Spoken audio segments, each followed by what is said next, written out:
अहो तुम्हाला ना एक जबरदस्त जोक सांगते. हा चालल, सांग ना. पहिले हसा. कुठं फसलो मी? हा मग तुम्हाला जर नंतर माझा जोक आवडला नाही तर तुम्ही हसणार नाही, मग माझा जोक वाया नाही का जाणार? हा ठीक आहे, हसतो, पण एका कंडिशनवर. कोणत्या? तू मला जोकच सांगू नको. एक बायको असती, अरे यार. तिला की नाही तिच्या नवऱ्याला जोक सांगायचा असतो, पण तिच्या नवऱ्याला तिचा जोक ऐकायचाच नसतो. त्याला लय कंटाळा आलेला असतो. मग त्या बाईला लय राग येतो. मग एक दिवस रात्री तिचा नवरा झोपलेला असतो. मग ती काय करती, चाकू काढती आणि तिच्या नवऱ्याचा डायरेक्ट गळाच कापून टाकती. काय झालं? जोक भारी नव्हता? नाही नाही, लय भारी होता. मग हसा. अहो जोरात हसा.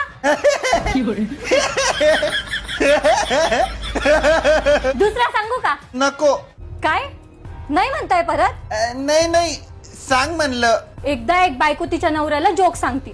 तिचा नवरा खोटा खोटा असतो, मुद्दाम हसायचा नुसता